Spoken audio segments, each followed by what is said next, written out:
Mike Lipka, and I'm with the NASA Safety Center. And what we're hoping to build in the near future is more of an extended community of practice community. We have safety auditors and mishap investigators at all different centers, trying to get them to share ideas, best practices, lessons. So what I'm hoping to get out of this session is learning a little bit more about how to enhance decision-making, so when people are out there and they have to do something and make a decision at that moment, how to enhance it. Okay. Yes, sir. Good morning. My name is Jeff Rogers. I'm actually working on a PhD in knowledge management. I work for MITRE, and I'm supporting GSA in the cloud computing initiative. Where are you taking your PhD? It's actually an online program with Walden University, Okay. Yeah. which fits my schedule. Yeah. And decision-making in a complex environment, I think, is a good session to think about.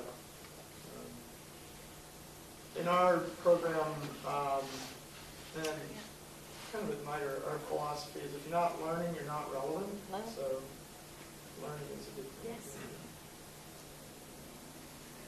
Okay, that's quite a variety, which is extremely valuable because you can learn from each other. We can all learn from each other. So I think that's great. A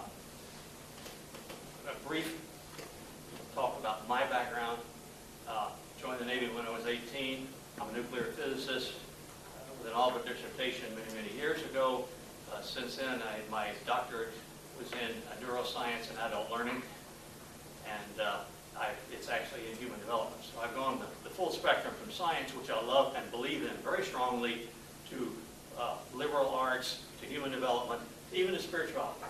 We find no conflict in that whole range, frankly, and a lot of people do, but that's up to them. We do want you to ask questions because of your varied interest in specifics.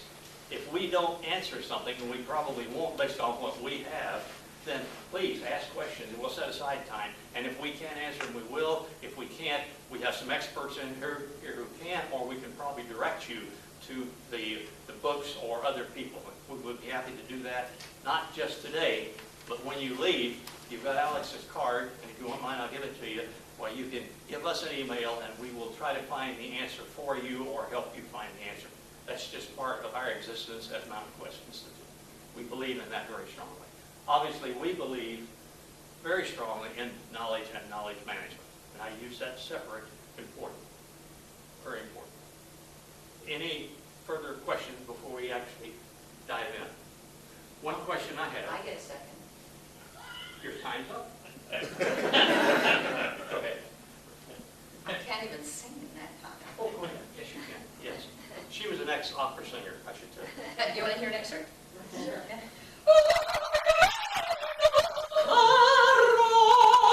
Still have it, huh? I needed that in the Navy. Gotta have lung power. I did 20 with the federal sector, wound up being the Chief Knowledge Officer and Deputy CIO of the Navy. Before that, I was the Acquisition Reform Executive, Standards Improvement Executive, so I've come through that thread in that way. I'm a conflict avoider. Don't ask me why I was in the Navy. I'm military. But it's where I was directed to go. Like David, I believe that we are all very holistic. We have so many parts of us, and all of that works to make us the best we are and to help us make the best contribution where we can make that contribution. And so today, I hope that you will be comfortable. Let me just see a show of hands. Everybody comfortable with taking a holistic approach to this? Anyone not comfortable with that? Okay, so we're going to talk about many different things and many different directions and examples as we move down this road. When you walk in the door to work, you don't let go of your emotional side. You don't leave at the door your belief set, your spiritual set. You don't leave at the door the problems that are happening at home or in your community. We're all very, we have many, many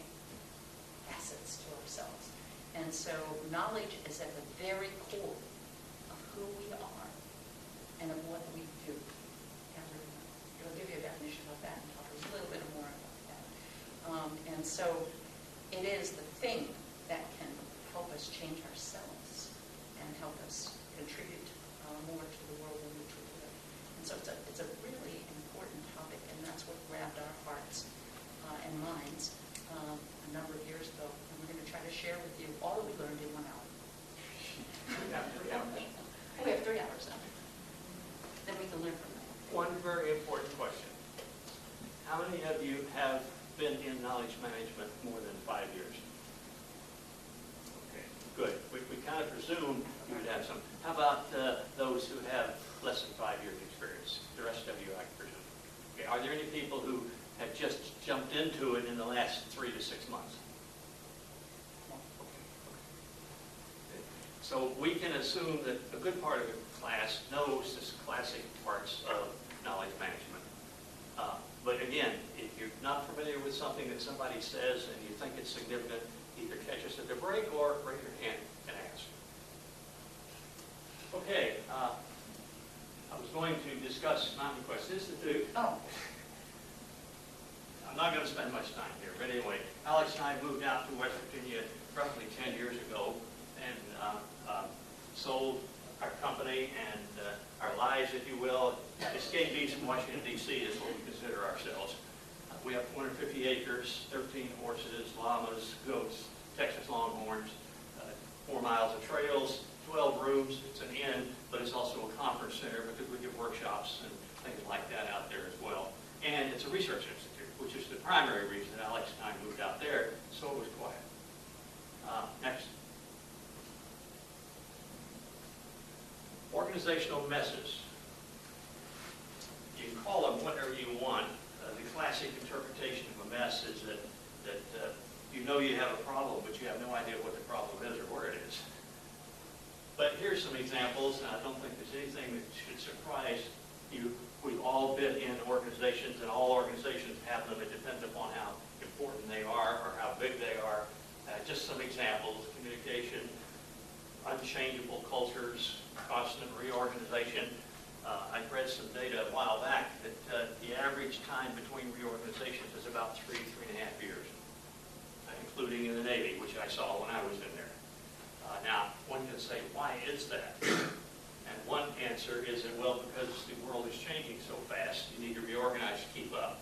And that has a partial degree of truth. Another answer is that reorganizations typically don't do any good. And that has a lot of truth in it. By shuffling people around, by moving people, which is a standard way to do it, thinking it's going to improve, typically it does not. And I was involved in several rather large ones when I was in the Navy, and they didn't work either. After a couple of years, they go right back the way they were. There are reasons for that, but we're not going to go into them in detail. Continuously overworked workforce, pretty classical the last 10 or 15 years, depending upon the job. Stovepipes in the organization. you still have those in government? Stovepipes? Not a 4-1 CUCA. Call it the silos of excellence. Oh, there you go. Can I use that? That's a good expression. Low or poor quality of work, teams not meeting expectations, distrust of management, decisions taking too long, too many people have to agree to it. If one person can say no, it doesn't get anywhere.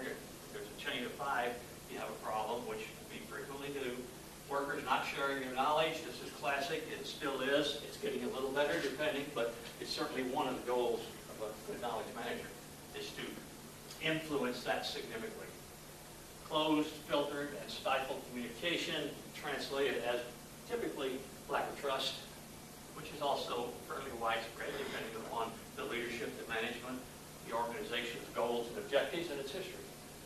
Knowledge or information held close. It's almost human nature to some extent. Okay, why do people not share knowledge? Why are they inclined not to share knowledge if they don't? Anyone? Knowledge is power. Knowledge is power. Job security. Job security, someone I make it their job, that's the They don't old trust, management model. they don't trust the Lack person of that they're trust. giving. That's right, lack of trust. Anyone else? There's no incentive, it's not in their performance matrix. No incentive. Anyone else? That also goes all the way back to how they were raised. I mean, that's the root of it. We were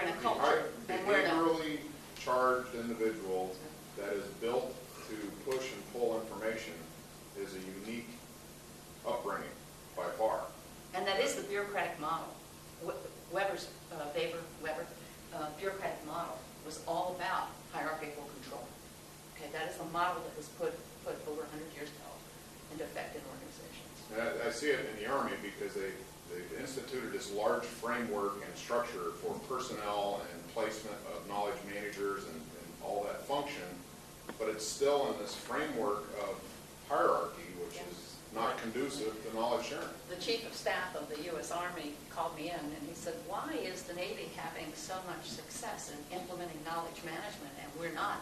I ordered them to do it. So fear. Okay, now, on the other side. Fear. Let me remind you or suggest that there are times and places and parts of organizations where you must have tight control. And I'll give you two very good examples. One is if you're responsible for a nuclear reactor, power plant. You don't want your technicians running around playing with how tight to screw this screw in today. Let's try something different, it may be easier, etc. A second one, which we are all typically very interested in, is those individuals, those mechanics who keep the private airlines flying. You want them to play around with what they do. No, you don't. You want it. Financials have to be exact.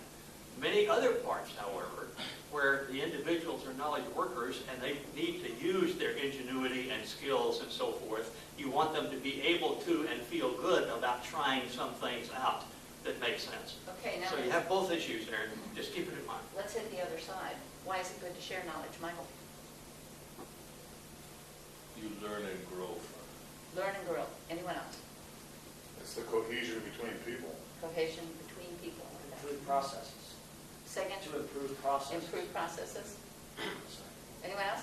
Avoid duplication. Avoid duplication, rework. Go on vacation without having phone calls. That's right. I like that. That's getting right to the core of things, and it's really important. Anyone else?